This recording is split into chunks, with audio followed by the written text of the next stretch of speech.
So hey guys, this is Viren Sir Bombay here coming out with another interesting episode. But this time before we start our episode, just want to give a shout out to all of you guys out there to say that our hearts are with you as you directly or indirectly are affected by this COVID-19, which has been an unfortunate pandemic that we are going through. So keeping in mind that yes, we are going through a pandemic that is made in China, we actually this time we're going to talk to you about another pandemic that was also made in China that affected us a long time ago. So I want to say hi to all you guys, like Arshvahi as well as Akshi, etc. And Daresh. Thank you guys for joining in. I hope you guys get a chance to participate as well in our session because we're going to have a very interactive session. This time what we're going to do is we're actually going to be talking about another plague that affected Bombay devastatingly from 1896 to about 1914, and honestly, this plague too was a make in China plague. Okay, so let's get a chance to understand how exactly did a plague from China create such a havoc in India for more than 100 years. And we're going to take into consideration Bombay as a city because India as a country will be too vast and we have very limited time. Okay. So do feel free to participate. We're going to ask you a lot of questions as well. Hey Rampula, as well as Anjali and Bombay Unmapped. Kaustubh, thank you for joining in. We're going to ask you a few questions as well during this session, as is our general, modus operandi. And hopefully you guys will get a chance to participate and win some exciting prizes as well, all from the Zamrin of Bombay. Okay, but more important is our need to spread knowledge because our aim is to bring the world together through cultural understanding. So feel free to look us up on the internet as well on zamrinofbombay.com. If you're ever in Bombay or you have people who will be coming to Bombay and would like to see the city beyond the cliche destinations and really have an Indiana Jones experience through symbolism, philosophy, psychology, etc., do feel free to contact us and we'll be more than happy to customize tours at no extra cost. All our tours are all inclusive and budget friendly. Okay, so keeping that in mind, let's go ahead with today's topic, and that is the plague of 1896. Okay, so shout out to all the guys joining in as well, such as Krishna Kumar. Thank you for joining in. Let's go ahead with today's topic, and that is the plague of 1896. Well, one of the most dreadful diseases to ever have arrived on the shores of the Indian subcontinent was the bubonic plague of 1896. Now, this plague was actually caused by infected rats. It created havoc across the land and even led to a drastic fall in the population of Bombay till it was finally subsided in 1914. So from 1896 to 1914 is when we had one of the worst plagues in Indian history, and it started from Bombay. In this session, as I mentioned, we'll be focusing on the cause, the havoc, the treatment, as well as the final demise of this epidemic in 1914, but we will consider Bombay as a case study alone. Okay, we'll not be going into too much detail because I am not much of a scientific background, nor am I a person of high repute in this field, but I can definitely get you guys acquainted to what exactly happened, and that is the aim of this session, to create an awareness so that you guys, just like me as lay people, are able to understand and what exactly happened in Bombay in 1896 to 1914. So, keeping that in mind, here's a question, and that is, what exactly is a plague? Okay, well, according to dictionary.com, a plague is basically an epidemic that causes high mortality and is generally a disease caused by a bacteria that is Yersinia pestis. Okay, by the way, that's the bacteria in front of you. It is called Yersinia pestis. Okay, it is transmitted to humans from rats. It is transmitted to humans by rats who in turn are infected by the bites of fleas. And give them and give this infected person a sudden onset of fever, headache, chills, and weakness, as well as swelling and tenderness, or as well as pain in lymphatic nodes, which are called the buboes, and hence it's called the bubonic plague. So the lymphatic nodes are basically around your groin area as well as around your armpits, and they end up swelling, and they swell in such a way that it takes the life of the respective person as well. So I'll just quickly let you guys refresh yourselves with this once again. So the bubonic plague was basically a plague that was basically started by the infected fleas, okay, it was basically a bacteria that was living inside rats. Fleas would come, attack the rats, suck their blood, taking the bacteria along with them, incubating it in the fleas, and those same fleas would go and attack humans and bite them as well, transmitting the bacteria into the host, and that is how humans were now dying of this bubonic plague. Okay, but at that time, nobody knew exactly what was happening. So what exactly happened? So what was this cause of this epidemic? Okay. So, by the way, I hope you guys have understood so far what exactly is this bubonic plague. Once again, it is called the bubonic plague in particular because it was the bubonic lymphatic nodes, which were called the bubons. Okay, so they are on your thighs, especially around the groin, as well as around your armpits as well. Okay, so we'll talk a little bit more as we go ahead. But what was the cause of this epidemic that affected Bombay and India as a whole? Well, the 1896 plague is thought to have originated in the Chinese mainland during the early 19th century. Okay, so here's another make in China version of the plague. Well, the then ruling Qing dynasty, Qing, okay, the Qing dynasty at that time was by some accounts reluctant to quarantine patients since it meant separating them from their families, and doing so went against the principles of Confucianism. Okay, so they blamed it on religion and said that it would go against our religious practices, and hence we're not going to quarantine people. Well, the plague swept across, as a result, the plague actually swept across the Chinese mainland for almost a century before spreading towards the southeast and reaching the port cities like Hong Kong by 1894 and killing about 70,000 people along its way. Okay. This is a scene from Hong Kong in 1894. According to Gateway House, the zoonotic bacterium carried by a rat flea was suspected to have entered Bombay sometime in around August to September 1896. Okay, so remember we had sea trade from Hong Kong. We had sea trade coming in from Hong Kong via Singapore into India. Okay, so because of this trade, and Hong Kong was at that time not quarantined, a lot of these infected rats came onto the ships, which are commonly seen as stowaways. They come onto the ship, landed in Bombay in 1896, and it is believed that the ship that brought them here was called the Mandarin, and it arrived from British Hong Kong. Okay, so now that you understood what exactly is a plague and how did this epidemic came into being, let's ask you a question and let's see whether you guys have understood this. Question is, when did the bubonic plague of India start? I repeat, please type in your answers. When did the bubonic plague of India start? And second question is, in which city did it start? I repeat, in the bubonic plague in the 1800s started in which year? And second, which city was the origin of the bubonic plague in India? Okay, please guys put in your answers. I would like to make sure that we are having a conversation as well.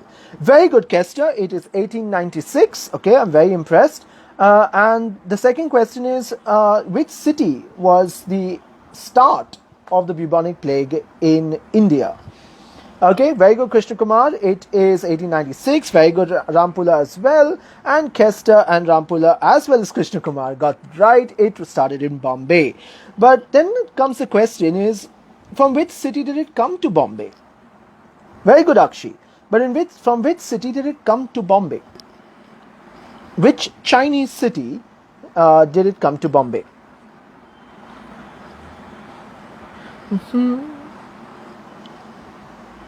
So as you guys are typing in your answers, we're going to go ahead, and that is what exactly happened in Bombay. No, Kester, it was not from Mandvi. Very good, Anjali. It was Hong Kong. Perfect. It came aboard a ship called the Mandarin from Hong Kong. Set sail in 1890. Basically arrived in Bombay around August to September 1896. Fantastic. Good job, Anjali. Hope you get a chance to participate in more questions. Okay, I'm really happy that you guys are listening. Very good, Akshi as well. So now the question arises is what exactly happened in Bombay? Why were we so susceptible to this plague? Well, don't worry, the picture in front of you is not about the plague. It's about something that existed in Bombay even before the plague. And what was that? Well, when the plague arrived in Bombay, it is important to note that the city and by large the country of India was already psychologically, physically and economically weakened by the famine of 1896. Okay, so Bombay and India as a whole was terribly affected by the famine of 1896, which in turn brought not only the finances, the immune system as well as the psychology of the people down to a great extent. Okay, so it was basically the famine of 1896-1897 that began in Bundelkhand, Uttar Pradesh, that affected 800,000 square kilometers of India, including the Bombay Presidency, and a population of 69.5 million people. Okay, so as a result, the people were more susceptible to this bubonic plague because their immune systems were down thanks to the famine that already existed. Okay, so initially the government failed to take a serious note of this disease. Okay, in fact, doctors often confuse the glandular swelling and the fever with symptoms of typhus as well as malaria. Okay, so they did not know that there was something new that was coming in. So when the cases began to pile up, okay, the government began to take stern action. Besides, they kept the ports functional so as not to disturb their global trade networks. So they basically tried to hush down this plague because they didn't believe it was a plague. They just thought it was another epidemic of malaria and typhoid, which is they are already used to, because they even ascribed the outbreak of this new disease to the habits and local customs of as well as blamed the living spaces of Indians for being filthy, unsanitary, and thus entirely overlooked the environmental factors such as trade ships coming in from China that carried the flea-infected rodents. Okay, so they basically blamed the Indian people. They said that it is you guys who live in clusters, you guys live in such unsanitary places, and you are basically the cause. So I don't know whether it's a colonial mindset or it was a scapegoat attitude, but that was the initial reaction which led to the plague becoming as devastating as what it is, as what we see today it to be. Okay, so it was only, however, this stance began to change. But before we talk about how this stance began to change, I want to show you something interesting. Can you note these little circles that are there on the wall? Can you see this over here? Little circles on the wall. Can anyone tell me what could be the purpose of those circles? Why would one draw circles on the wall? What could be your imagination? Okay, I'll try and get you a better picture. Fantastic. This is a much better picture. What could be the reason why people would draw circles on the wall for on a building during the plague? This was specifically for the plague. Just want to see how wacky your imagination could be. Okay, guys, please put in your answers. Okay, Akshi says it shows plague-affected individuals in the house. Akshi, you're actually very close. Kester, you got it right. It was the number of people who died in this particular infected house, those were the number of circles that you would see on the wall. That is how British officials would come to know how badly has the respective house been affected during the plague. Okay, so it was not keeping account of the number of patients, it was keeping account of the number of dead that have been affected by the, or those who have affected and also died because of the plague. Okay, the guy you see in front of you, he was the then Governor General of Bombay. His name was Sir James Ferguson. Now, his wife also died because of the plague. And it was only after the death of Lady Ferguson that in Parel House, which was the then residence of the governor. Remember, the first residence of the governor of Bombay was in Surat, as I mentioned to you in our earlier episode of St. Thomas Cathedral. Okay, if you have not got a chance to see it, please do check it out on our IGTV videos on Instagram. So first it started off at Surat. It was Gerald Angier who moved it to Bombay Castle, which is in South Bombay, around which was the fort. From there they moved off to Parel, okay, which is the current Governor General's residence. And after the term of James Ferguson ended, they moved to Raj Bhavan, which was far more spacious. And one of the main reasons for Raj Bhavan is because of the plague. Okay, so it was when in Parel House that Lady Ferguson died that the governor's bungalow, which is now the Hafkin Institute, in 1883 at that time, that the psychology of the British population in Bombay now began to change. So they first thought it was a disease that was only affecting the Indians. Okay, as I told you before, they blamed it on the Indians for their unsanitary conditions of living, their unhygienic ways of existence, that and at times they even blamed it on their culture as well as their lifestyle, that they totally washed off the actual reasons of the plague and what would be the scientific reasons, and they blamed it on religion. And we'll show you about how religion was involved as well. But what's also interesting to note is that it was only with the death of Lady Ferguson, a very high-ranking official of the British government in Bombay, that the British finally realized that this is not something that is only affecting Indians, it is now affecting everybody. Okay, and that is when the British now started taking this very seriously. Okay, so so now this is how they started going and started fumigating the places, etc. So before we go into the modus operandi of the British, here's another question. I want to make sure that you guys are with me on this, and that is, who was the governor of Bombay whose wife died because of this plague? I repeat, what was the name of the governor of Bombay whose wife died because of this plague? That's your first question. And second question is, come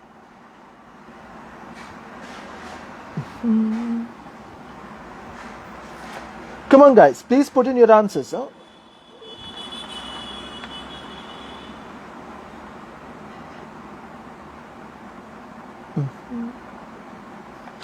And second, very good, Akshi. It was Governor James Ferguson. Very good. And the second question is very, very simple. What was the major circumstance that existed in India before the plague that weakened everyone's immune system? Okay, very good job, Krishna Kumar as well as Zampula. The question is, what existed, or what was the event that existed before the arrival of the plague in Bombay that brought down people's immune system psychologically, emotionally, as well as economically, that led to the spread of the plague at such a wide rate? Very Dakshi, it was the famine. It was the famines that started in 1896 to 1897, and it was started in Bundelkhand in Uttar Pradesh. Very good. I'm so glad that you guys have got it. Good job, Anjali. It's the famine of 1896. Very good. So now let's get a chance to understand what exactly was the modus operandi of the British and how exactly did they try to eradicate this plague as soon as possible. Well, in the 20th century, by the way, they actually made a postcard of this, okay? So if you get a chance, here it is. They've actually made a postcard. If you see, King Edward the Eighth is on the stamp. Okay, so 1896. Okay, now in the early 20th century, rats were attracted to the thatch roofs houses of the communities, especially in the chawls of Bombay. So you notice most of the houses at that time had thatch roofs. Could anyone tell me why did the houses of Bombay have thatch roofs at that time? Come on, let's see how much you guys know about geography. Why exactly do houses in Bombay have thatch roofs? Please guys, put in your answers, okay? I repeat, why exactly do you think that houses in Bombay, especially in the 1800s, had thatch roofs and not flat roofs? Okay, so it was basically very good, Akshi. You didn't have to put the question mark, but yes, it was mainly because of the rains, right? So that the rains would easily slope off and not bring the whole roof down with them. Okay, so it was basically the chawls of Bombay that were being affected. These rats, they carried fleas, which in turn carried the plague-infected bacteria. Okay, from house to house, and then finally onto humans through physical contact. Okay, an infected person incubated the disease for about 6 to 7 days, after which its symptoms began to show, that is swelling of the lymphatic nodes in the groins and the armpits, which were called the buboes. Okay, that's right. Very good, Rutvik. It was basically because of the monsoons. Hey Suman, thank you for joining in. Hope you get a chance to participate as well. Okay, so the question then comes in is, so basically, as I mentioned, an infected person incubated the disease, I repeat, for 6 to 7 days. That's roughly about a week. After which its symptoms began to show, such as the swelling of lymphatic nodes in the groins and armpits, which were called the buboes. The person usually died within 48 hours of the first signs of swelling. Okay, and that is why people were not able to understand what exactly is this disease, because mortality rate was about 60% at that time. In fact, in 1891, the population of Bombay was about 820,000 people, with about 70% of those living in chawls, mostly migrant workers. So if you see today's pandemic of COVID as well, it is the migrant workers who are the most affected, and they are the ones who are leaving the city left, right and center, and because of which I'm not commenting anything about today's COVID, but in those days when the plague of 1896 happened, it was the migrant workers who at that time were highly affected, and because of and this was when they fled the city to take refuge in their hometowns across the country, that the plague started leaving along with them. Remember, it takes about 6 to 7 days. There was no adequate testing that was happening at that time. They didn't know who was affected till the last moment, when they started getting the symptoms and would die within 48 hours. To such an extent that Bombay's population in 1901 went down to 780,000 people from 820,000 people. Okay, that is how devastating a toll it had on the population of Bombay at that time. Often the victims were dying by the time they were taken to the hospital. Okay, it was that serious. They started dying off by the time they were getting to the hospital. As a result, the death tolls in hospitals started becoming very high, which led to the misinformation that the hospitals were the ones who were killing the patients. Okay, now if you might have noticed this even in recent times, where there is a high profile individual who dies in a hospital, people end up blaming the hospital even though they tried their best. They blame the hospital and the hospitals get vandalized. It was no different in 1896 as well, because this led to an attack on Arthur Road Hospital on 29th of October 1896 by about 800 to 1000 people. Okay, so even in those days, hospitals were not spared. So what did the British do about this? Okay, so before we go ahead with that, let me ask you guys a quick question to make sure that you guys have understood, and that is, can anyone tell me what animal was responsible for the spread of the plague? Okay, there were two animals responsible for the spread of the plague of 1896. Please let me know which were the two animals. Okay. Second question, very simply, is what was the name of the Chinese ship that brought the infected rodents from China to India? I repeat, what was the name of the infected ship that brought, or what was the name of the Chinese ship that brought infected rodents from China to India? Okay, very good, guys. I'm glad to see that. Very good. Anjali is the first person to get both answers right, and that is rats and fleas. I'm very impressed. It was both rats and fleas. The second question, as I mentioned, is what was the name of the Chinese ship? Very good, Krishna Kumar. It is the Mandarin. The Mandarin was the ship that brought the infected from Hong Kong to Bombay. Fantastic. And the third question, so I want to make sure that you guys have understood, how long did the bubonic plague incubate in the infected human being? I repeat, for how long did the bubonic plague virus, the bacteria, incubate in the host human being till the symptoms finally showed? Okay, good job Rampula as well as Akshi. Very good, Akshi. It is 7 days. It took about a week, and in how many days did it take for the affected individual to die? I repeat, very good Rampula. It was 6 to 7 days, but how many days did it take for the infected individual to die once the symptoms were shown? So it took 7 days as Krishna Kumar also rightfully says, it took 6 to 7 days for the symptoms to show. But once the symptoms have been shown, how many days does it take for the individual to die? Come on, guys. Please put in your answers. Very good, Akshi. It was 48 hours. It was that serious. 48 hours was all it required before the individual died. So what was the role of the British? What exactly did they do?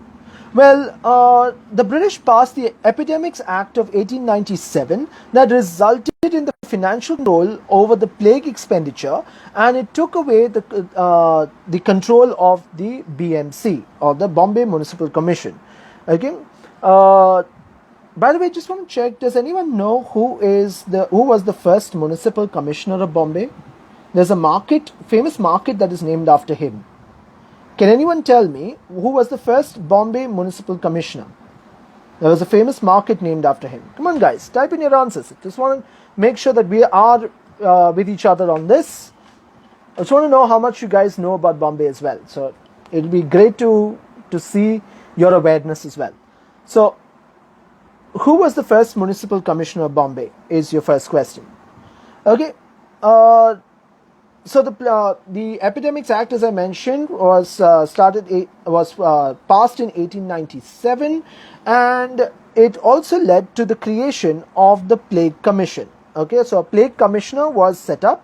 The Plague Commissioner's name was Walter Charles Rand, who was also an ICS officer.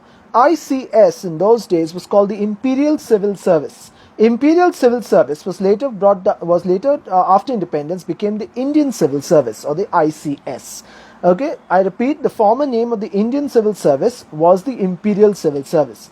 Very good, Karthik. The first municipal commissioner was Arthur Crawford, for whom you have Crawford Market.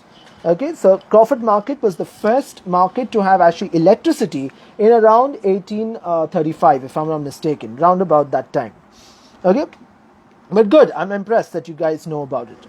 So, as I mentioned, the anti-plague activities of the health department involved police searches, isolation of the sick, detention camps for travelers, as well as forced evacuation of residents in parts of the city. Those who could afford it tried to avoid the plague by moving out of the city as soon as possible. What did Jamshedji Tata do? Well, Jamshedji Tata, he actually tried to open up the northern suburbs to accommodate such people who are leaving the city as quick as possible. However, remember, those who were trying to leave were those who were the higher ups. They were basically individuals who had the money, had the ability. What about the common man? Well, the brunt of the plague was borne by the mill workers. Okay, remember I told you it was the migrant laborers who were the most affected during this plague. In fact, the frustration was so much at that time, especially including the harsh measures that were widely regarded as offensive and alarming, led to the murder of Walter Rand, the plague commissioner, who was murdered by the Chapekar brothers, who were 3 Indian revolutionaries in Pune. Okay, so you may have heard about this in your history textbooks as well. So it was the Chapekar brothers, because of the frustration and the harshness of the measures that were being put forth by the British. Okay, it led to the murder of Walter Rand, who was the plague commissioner. Remember, the British at that time were seen as quite insensitive towards the social, religious and cultural sensitivities of the common man. And remember, it is never about what you do, it's always about how you do what you do that seals the deal. Okay, so later on December 9, December 9, 1898, the Bombay City Improvement Trust was created by an act of British Parliament. Okay, so just to give you an example, what you see in front of you is Cuff Parade, which is an elite area that was reclaimed from the 1800s onwards. And in fact, Cuff Parade was named after T.W. Cuff of the Bombay City Improvement Trust. Okay, so that is why I showed you Cuff Parade in front of you. Well, it was entrusted with the job of making a healthier city. Now, one of the measures taken by this City Improvement Trust was the building of roads such as, one minute, Princess Street, okay, which is now very close to between Mangaldas Market as well as Zaveri Bazaar, for those who are acquainted with South Bombay, and another famous road which was known as the Sydenham Road. Can anyone tell me what road could be Sydenham Road today? It is one of the most crowded roads of Bombay and is very, very famous during Ramadan, especially in the evenings for the breaking of the fast. It's famous for its food. So which road could be Sydenham Road today, which is one of the most congested Islamic roads, which is famous especially during Ramadan? Come on guys, put in your answers. The worst answer you can get is wrong. Very good, Kester. It is the Muhammad Ali Road. I repeat, the Muhammad Ali Road was originally known as the Sydenham Road. Well, the aim was to channel the sea air into the crowded parts of the city. Remember, if you get a chance to go to Muhammad Ali Road, you will notice it is highly congested. So they thought that by creating Princess Street as well as the Muhammad Ali Road as such, they would be able to channelize all the sea air coming and sea breeze coming in, which would lead to the eradication of the said disease. However, similar schemes such as schemes 5 and 6 were also planned for the planning of Dadar East, Matunga as well as Sion. Okay, so by the way, these are some of the pictures of how Matunga and Sion and Dadar used to look in the early days, in those days. So they basically tried their best and they wanted these areas to be developed with the east-west roads coming in, so that the sea breeze coming in from the west would now come into the eastern parts of the city, which obviously meant that they would be acquiring lands of those living on the western side. So Dadar West, etc. would be affected because they would have to buy off those lands and channelize the breeze from the western side onto the eastern side.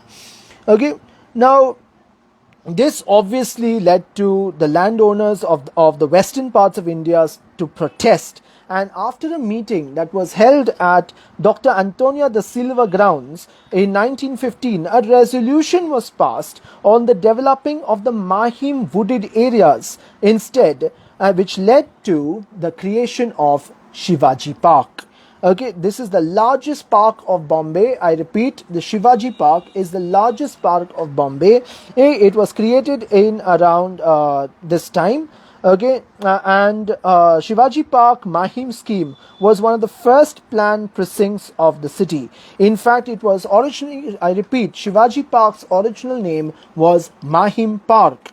Mahim Park was later renamed Shivaji Park. By the way, this is how the houses still look. It's all art decor all around, and they were all put in a grid to such an extent that breeze can flow easily between the buildings, giving it a much needed ventilation. Okay, it's a very well planned part of Bombay. In fact, Mahim Park was later called Shivaji Park in 1927 at the behest of a municipal councillor whose name was Avantika Gokhale. Okay, so that's the lady that you see in front of you. I'm not quite sure whether she's the same lady, but it's the closest I was able to get. Okay, so now that we understand the plague, we understand about how the plague came into being. Okay, we understand where did the plague originate. We understand also what were the animals that were responsible for the plague, and how the British tried their best to put an end to this plague. Now we come to the crux of the matter, and that is, who were the two people who were responsible for the eradication of the plague. Okay, we cannot talk about the plague without talking about these two individuals, one from Europe, one from India. Okay, so before we go with that, I just want to check whether you guys are following me and understanding what I am saying. I'll just quickly ask you a question, and that is, the plague commissioner of Bombay, who was Walter Rand, was assassinated because of his perceived intrusive policies. Can you tell me who assassinated the plague commissioner?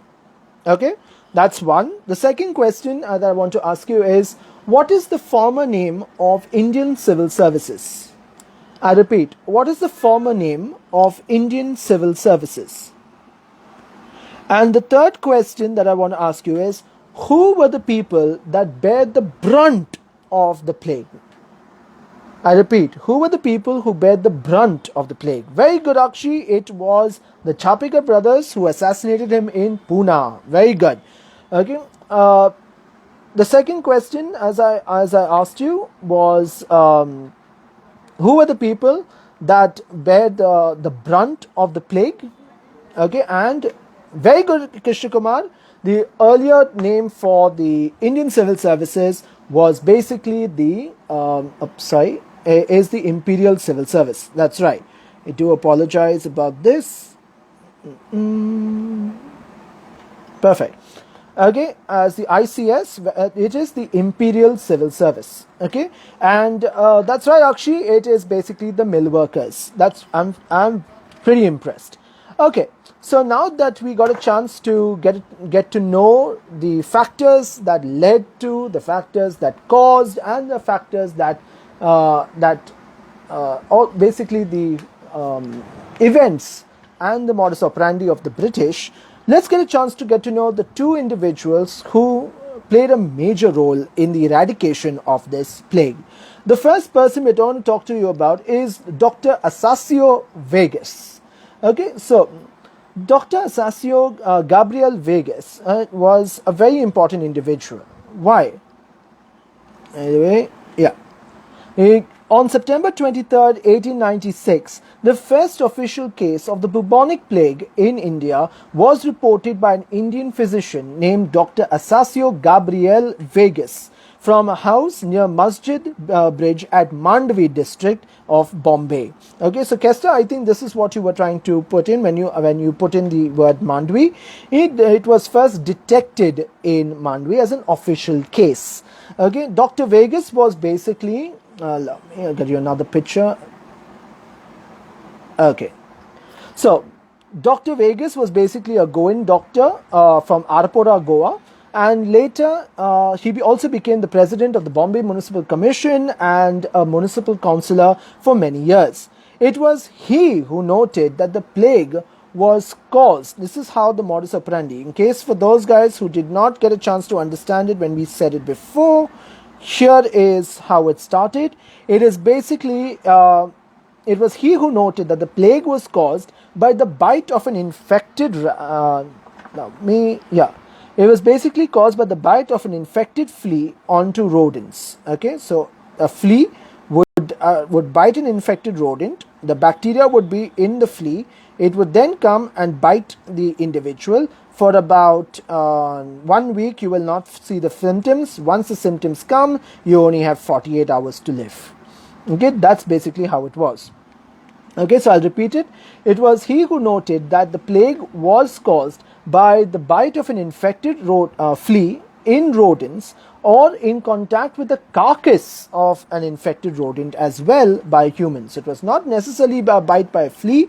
Even if they were handling an infected rodent, it could still affect them. His views were at that time were considered to be too radical, as it was not only socially complex but it was also medically too. Again, in fact, there was a great resistance within the medical fraternity to accepting this new idea that the bacilli, the plural of bacteria is bacillus, one bacteria is bacillus, many bacteria are bacilli.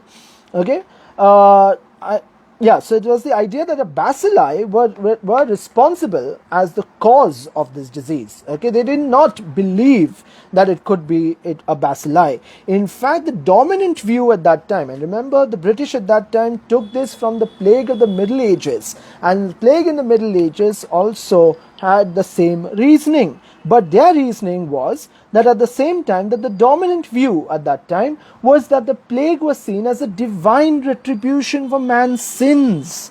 Okay, so it was seen as more like karma, as you would say in Hinduism. It was mostly seen as a reaction of man by God and the retribution of the sins that he had to now undergo in the name of karma. Okay, so in fact, it was not just the British. Even Hindus, as I mentioned, karma, here we have a classic example on the Karanja island, which was just off the coast of Bombay, where we had Hindu women were actually praying to the gods to save them from the plague. Was it just the Hindus? No. If you've got a chance to visit Bombay, you will definitely notice that there are about 150 public crosses in Bandra alone, let alone the rest of the entire place. Yes, Akshi, you are actually right. Thank you for actually reminding me. There is actually a place called Sitla Devi in Mahim. Sitla Devi is basically, or Shitla Devi as we call it, is basically a result of the plague. It was a goddess that was created to save the Hindus from the plague. If you get a chance, please Google it. It's Sitla Devi in Mahim. Okay, but speaking about the Catholics, and remember the British Protestants, so I'm talking about the Portuguese Catholics in particular, they believe that by coming together in the name of God, God would actually protect them from the rodents, which they did not know, but protect them from the disease that was plaguing the whole of Bombay. That is why you will notice that a lot of the public crosses across Bombay is basically called plague crosses. However, I must correct the popular notion that even though people say that a lot of the crosses in Bombay are considered to be plague crosses, they are not all plague crosses. Okay, those which were built in the 1800s. Look at the dates. A lot of the crosses at the base will have the dates. If the dates are round about the 1800s to about basically late 1800s, early 1900s, they are most likely to be plague crosses, even though there's no official data and official, let's say, information about this. However, there are also other crosses that have been done for two other reasons. Number one is they were done as a fulfillment of a vow. Okay, so if people say that if you, let's say, cure me of a particular disease, or if you save me from, let's say, a toxic relationship, I will build a cross, or if you give me a particular, grant me the land instead of my elder brother, I will build a cross in your honor. And that's how, when vows are fulfilled, voila, you had public crosses. Another set of public crosses were also done by individuals in memory of their lost family members. Okay, so let's say they were great individuals. So if you want to build it in the name of your father, if you want to build it in the name of some holy person, etc., That's how you would also have these crosses. Okay, so generally those crosses will not have the reasoning, will just have the name of the individual. Okay, so next time when you go around, please do check it. Some of these crosses actually are still written in Portuguese. Okay, so for example, if you get a chance to go to Portuguese church in Dadar, the public cross that exists exactly in front of the church is still written in Portuguese. Esta Duada de some individual from Vadala. Remember, Vadala in the eastern suburbs was also a part of Dadar in the 1500s. Okay. So as Vikas also rightfully mentions that apparently, and I can't vouch for this, but I'm not surprised that they're also having a save Corona god. Okay, I won't be surprised if we come out with a Corona Devta as well. Okay, but remember, it's all a reaction to their situation. Each individual has his own way of reacting. That's why we say the only difference between you and me is our mind. There's no such thing as right or wrong in this world. It's only a difference in opinion. And only when you understand the why, that's when you know the what, that's when you can see the how. And that's a very, very important lesson. Okay, so coming back over here, in fact, as a mark of gratitude to Dr. Vegas, as a mark of gratitude towards to Dr. Vegas's contributions, a statue of him was constructed from the funds collected by the citizens of, or the residents of, Bombay, and this statue still exists at Metro Junction. Okay, if you get a chance to go to Metro Cinema, just opposite Metro Cinema in South Bombay is the Framji Kawasji Hall. And at Framji Kawasji Hall, you will see at the corner of the road, just very close to Kayani restaurant, is the statue of Dr. Asasio Gabriel Vegas. Okay, it is at the Metro Junction. Okay, Vegas correctly diagnosed the disease and even tended to the patients at a great personal risk. Okay, he launched a vociferous campaign to clean up the slums as well as to exterminate the rats. Okay, that's how important Vegas was for the removal of the plague of 1896. If it weren't for him, we would not know what was the reasoning. We would only be basing ourselves on religious retribution or on the whims and fancies of the British, who were seen as culturally insensitive at that time. Okay. So before we go to our next person, who was from Russia, let's get a chance to ask you guys a question to see how much you guys remember about this. And that is, the first question that I want to ask you is, what was the old name of Shivaji Park, the largest park in Bombay? What was the old name of Shivaji Park? It was changed in 1927. Okay. The second question is.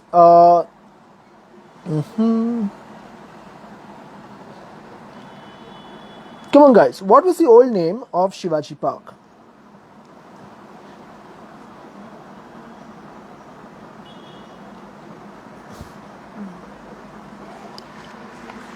Very good, Akshi. It was the Mahim Park. Mahim Park was the old name. That's good. Kester, Rampula, as well as Vikas. I'm very impressed. Karthik, good job. It was the Mahim Park. Fantastic.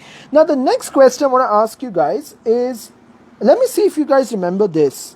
In which year did the plague start? I repeat, in which year did the plague start? It's quite literally the title of today's topic, so I hope you guys remember that. I repeat, in which year did the plague start? Okay, good job, Mamta. It is the Mahim Park. Question is, in which year did the plague start? And third question, very good, Akshi, 1896. I'm very impressed. Good job, Rampula, 1896. Now, the last question I want to ask you is, when we talk about the bubonic plague, we always talk about the lymphatic nodes. Okay, that's very important, is the lymphatic nodes that swell, and the swelling of these nodes lead to the death of the individual. So, can you tell me two locations that were swelling in the human body? I repeat, the two locations that were swelling in the human body. Okay, very good, Kester, as well as Karthik. It is 1896. Fantastic. Now, can you guys tell me the lymphatic nodes that were swelling in 1896 for the plague-infected individuals, where were they located in the human body? Okay, Akshi says armpits. That's one of them. What would be the other place? Remember, we mentioned it twice during this conversation. Let me see if you remember. Very good, Vikas. It is the armpits. Armpits is one of the locations. What would be the other location? It's somewhere further below. Come on. Very good. It is the groin or the crouch. Okay, so if you notice in our earlier photographs, I had shown you the lymphatic nodes that were swelling in the person's thigh area very close to the groin. Okay, so that's right. So it was basically the armpits as well as the groins. These were swelling up and which would lead to the death of the individual. Okay, so I'm very impressed that you got these two. Let's go ahead with our last segment, and that is the role of Waldemar Hafkind. Okay, so Waldemar Hafkind was a very, very interesting individual. Well, with Dr. Vegas being proven to be correct now, the then governor of Bombay, who was James Ferguson, invited Waldemar Mordechai Hafkind, who was a bacteriologist, to create a vaccine for this bubonic plague. Well, Hafkind actually hailed from the Russian Empire. Okay, so the Russian Empire, this is the map of Europe in the 1800s. Okay, so this was the Russian Empire right here. You will see all the Ukraine is roughly on this side. We have Moldova on this side, etc. So Russian Empire, he left it and settled down in France, where he worked for. He became a French citizen and he emigrated to France, and he worked for the Pasteur Institute of Paris, where he developed the vaccine for cholera. Okay. Today, he is the first microbiologist who has developed vaccines for both cholera as well as the bubonic plague. I repeat, he is the first microbiologist who has developed vaccines for both cholera as well as the bubonic plague. He started the development of the vaccine at the makeshift laboratory in the corridor of Grant Medical College. Okay, so I repeat, at Grant Medical College, in a corridor, is where he actually developed the vaccine. 3 months after 3 months of pressure, where one student had a nervous breakdown, 2 students quit, the vaccine was finally ready on 10th Jan 1897. He tested the vaccine on himself. Okay, and the vaccine was basically a small amount of bacteria, which was enough to produce the necessary immune reaction from the body. However, it's important to note that this vaccine had a nasty side effects, but the solution was that about 50% positive. So if it was 50% positive, it was the best chance. It's about seeing the glass half full or the glass half empty.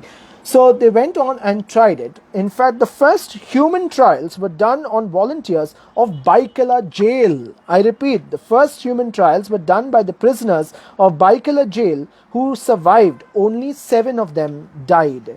Okay, it is only with the testing at Baikala jail that they finally approve it to be given to everybody else. The plague or the epidemic finally ended in 1914. In fact, the Parel House, which you see in front of you, as I mentioned, was the governor's house. Well, the Parel House, which was the Governor General's residence since 1829, now ceased to exist after the end of the tenure of James Ferguson. Okay, the later governors did not want to stay there. Instead, they moved to the much more breezier Raj Bhavan at Malabar Hill. Okay, so one of the main reasons why they moved from Parel to Malabar Hill is because of the plague, and they needed a much more breezier location. Okay, the Parel House, however, became the city's first plague hospital in 1897 to 1898. Okay, so this is a picture of the Parel House, and I'll get you another unique picture from inside the Parel House. This is the ballroom of the Parel House that became the Parel Hospital for the plague, and you can see how it has been converted from within. Well, from 1899, however, it became the Plague Research Lab headed by Waldemar Hafkind, also known famously today as the Hafkind Institute, as we all know it today. This fortunately or unfortunately, also brings us to the end of today's session. I hope you guys had a good time. I hope you guys enjoyed yourself. I hope we get a chance and you guys have learned something new. We look forward to you guys seeing you next Sunday as well. Every Sunday, as I mentioned, at 10 o'clock in the evening, we have a session that helps connect India to the world and the world to India. In fact, next Sunday, as you may have noticed already, we are actually going to be having another session on the effects of Islamic invasions on Indian food and Indian cuisine.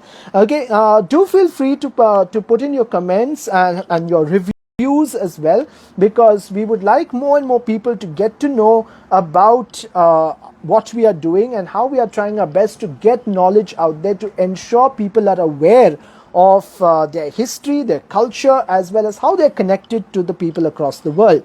We will be putting this video as an IGTV video as well in the next few minutes. So do feel free to share it with your friends, share it with your contacts as well, so that they too get a chance to learn something which would otherwise be very difficult to find quite easily on the internet. Also, feel free to put in your comments on the comment sections when we when we put this up on IGTV. But otherwise, it was fantastic. I hope you had a great time. Thank you for all your lovely comments. I am so glad that you guys enjoyed it. And I look forward to seeing you guys next Sunday at 10 o'clock when we talk about how food stuff like the samosa or the faluda or even the gulab jamun, etc., were all influenced by people coming in from Africa, from Turkmenistan, from Turkey, Persia, and even Uzbekistan. Okay, so feel free to join us tomorrow, same time, same place, 10 o'clock in the evening. It was signing out as the Zamarin of Bombay. Great to know you, and thank you all, especially Anjali, Vikas, etc., for not only joining us but also participating in enthusiastically. Okay, feel free. We're definitely going to send you guys a small surprise from the Zamarin of Bombay, especially to encourage you to come forth more often each Sunday. And don't forget to get in your friends and contacts the next time. Okay, ciao. Have a great time.